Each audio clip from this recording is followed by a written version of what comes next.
Hi, welcome to another final. Sadly, it's over. The last installment of Laborfest is here, and that's not the only bad news. We're out of Miller Lite, and now we just have Keystone. That's terrible news, but it could be worse.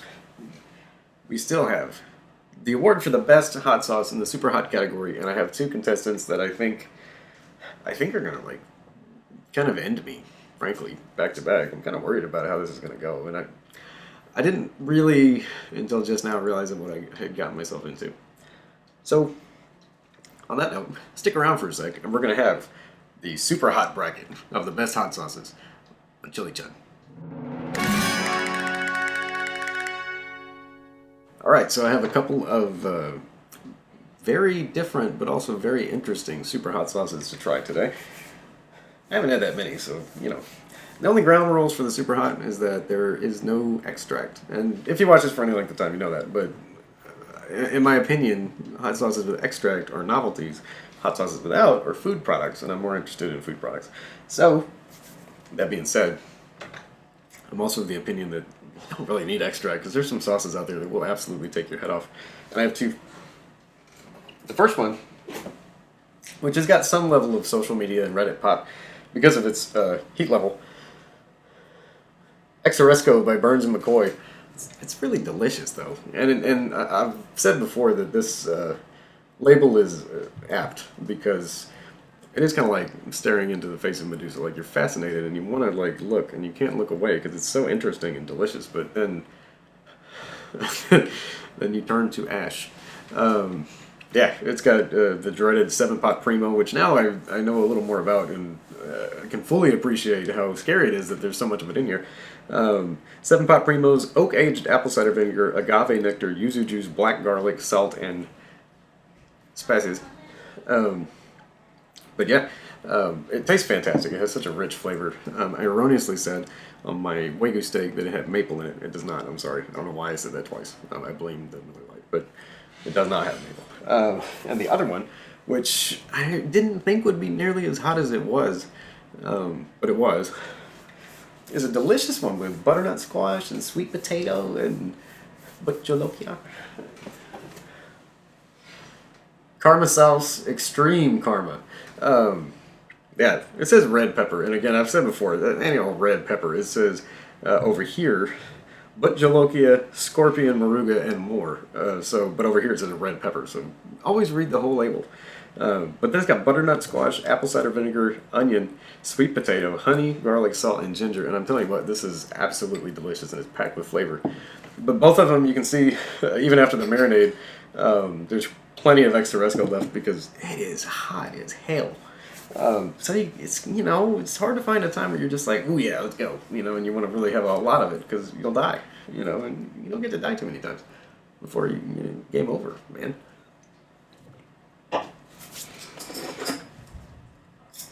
Ooh, to the sound of thunder. Let's dive in. And so I think home field advantage, the first taste. Oh, there's a cat very close to the camera. Come on now. Come on, buddy. Come on, bro. Get down, bro. Come on, buddy.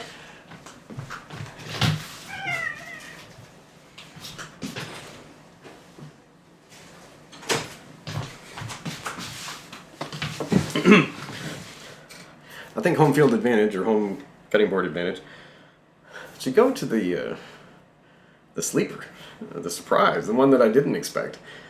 Karma sauce. This is good stuff, and like I said, it's not that I didn't expect it to taste good. I did because the ingredients. I mean, the squash, the sweet potato, that's cool. It's just that I didn't expect it to be so damn hot, and it's really, really, really hot. But you get such a potent aroma you really can smell the squash and the sweet potato, and it's like this earthy, very kind of almost bready. It smells like more than just sauce. It smells like there's food in it, and there is, but it smells like a meal. I'm gonna go a little light on these because, well, dude, it's been a long Laborfest, and this is like the knockout blow. So I want to make sure I can actually survive to get to Exhorresco. So I'm just gonna have a dab. So is that enough? All right. A little bit more. Okay, okay. It's just so good. All right, so caramel sauce. But yeah, even especially out of the bottom, it does have like a harvest autumn smell with the squash but you really get a big hit of onion, and there's a pronounced pepper smell too. Mm. Okay, but yeah, contestant number one. Mm.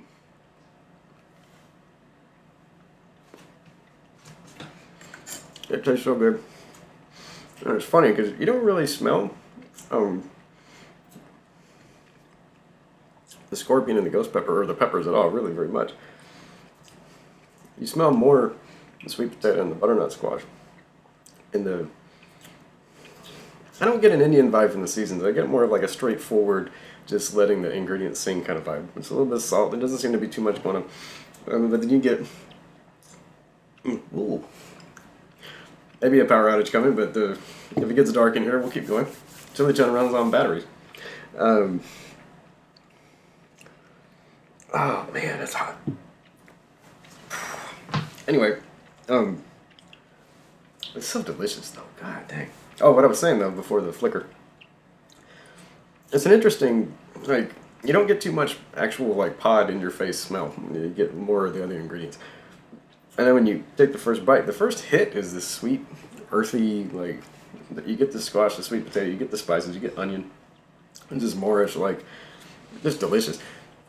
But it fades away very quickly, and then you get a very pungent pod taste. And I think isn't the first ingredient. And so, I think it speaks to the ghost pepper. Because it kind of, there's a delayed fuse on that, you know what I'm saying? Yeah, but dude, great, what a great sauce. It's really delicious. And you can't argue with the flavor, and it goes well with a lot of stuff too. Great to marinate, great to kick up a salad dressing from hell. And it's so like rich, but not like decadent rich, just like earthy, healthy, nourishing rich, and then it just tears your head right off of your body. So yeah, if you give me just a second, I feel like I need to just wait a minute because it's not really fair to taste that right now because I'm busy for a few minutes still. So hang tight just a moment, and then we shall indulge. I'm not sure if that's the right word, but we will indulge ourselves in some Exhorresco in just a second. All right, so we are fully back to normal. My palate has been cleansed by fire, and now we're gonna dive into the Exhorresco. Which did I hit record? Yeah, I did. Sorry. Yeah. Boom. Exhorresco. The Eyes of Medusa. We'll look into the 7-pot primos, the oak age apple cider vinegar, agave nectar, yuzu, black garlic, salt, and spices. I can't wait. I think I read those already. It's been a little while in clock time, so I kind of forgot. But we're gonna dive right into our other contender. Yeah, that'll do. Exhorresco, which now having felt that burn again, that's very, very hot. But if memory serves, I still think this one's a little bit hotter. Oh man, the aroma of this one, and the color too. Actually, let's look at that. Like texture of Valentina, which is a compliment. It may not sound like one, but it is. And just a beautiful, like, kind of maroon color almost, or like a crimson red. And man, that is the smell of a Primo. Like, I didn't know before. The last time I tried this, I hadn't actually had like an actual 7-pot Primo before. But it does remind. It gives me like genuine, like, slight anxiety remembering that entire epic experience. But yeah, you get these rich umami notes from the black garlic. But the yuzu adds like it's tangy, but it's like at least for my taste, it's a very unusual kind of tangy. Like you can't really place it. It's like citrusy, but it's very different. Almost reminds me of aloe a little bit, but it just has such a rich, delicious smell. And I'm beating around the bush a little bit because I just remember.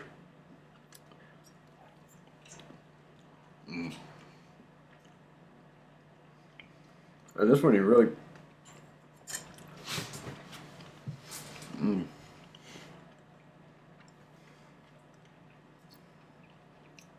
really taste the pods. Whew. But the aroma that the aroma that floods your sinuses, though, man, is really great. A very strong punch of garlic, a nice bright citrus, and then underneath it all, and it's easy to forget about it, but then as the rest of the taste kind of starts to bleed away, and your palate becomes completely torn apart by the heat, which is very much happening right now, you're left with this very strong aroma in your sinuses in the back of your throat, and this mouthfeel. And then you get the oak.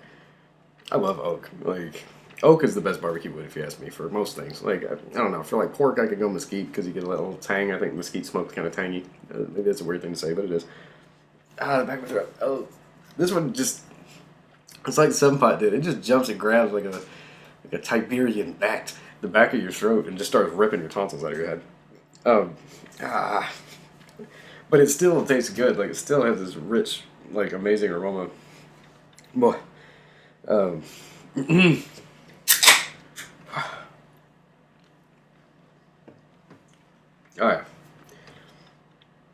And so, that's really very hot. Yeah.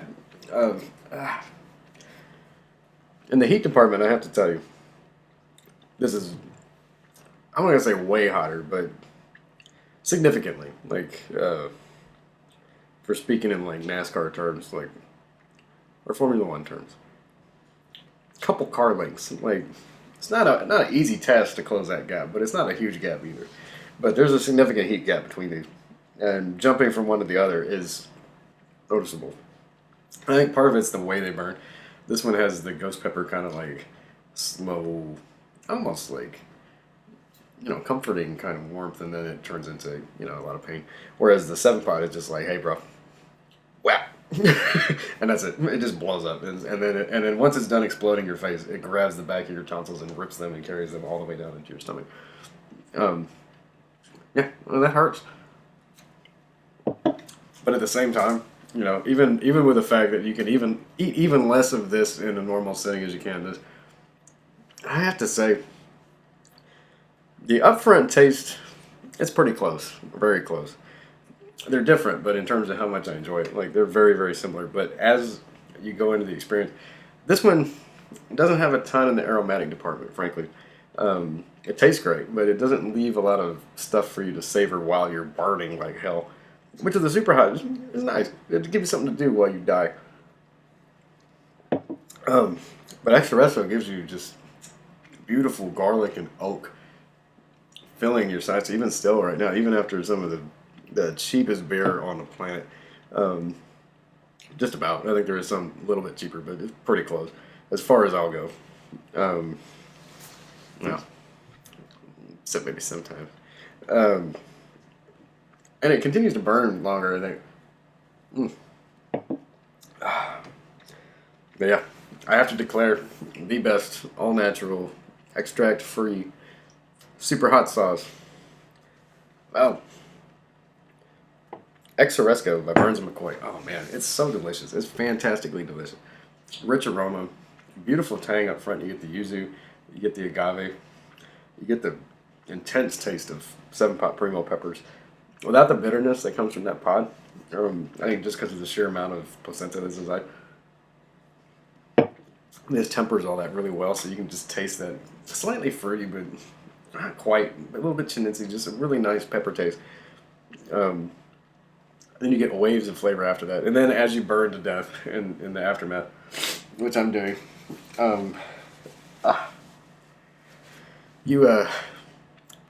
you get to savor the beautiful aroma of oak and garlic as your tongue blisters over, you know, and you bleed to death from the upper roof of your mouth. Yeah. Great job, Burns and McCoy, really. I know you got some other ones that are crazy hot, too. I want to give them a try. Like, I haven't mustered the funds to buy them, but if you're out there, hey, Burns and McCoy, send me some, bro. Come on now. Yeah, thanks for watching. The final, the sun is set. It's over. Laborfest is over. It's back to normal business of sitting at a table with a cutting board, eating hot sauce on YouTube. That's not so bad. So click subscribe. We're gonna keep on doing it forever. And if Ray Kurzweil has his way, it really will be forever. So I hope you stick around that long. And click like if you enjoyed the video, or if you love Exhorresco. And if you haven't tried it, I'll put a link in the description. You really should. Oh, excuse me. Oh man, very hot sauce burp. I'm sorry. Oh Lord. Anyway, leave me a comment. Tell me what you think, especially if you disagree. Bring it. And thanks for watching Chili Chunn.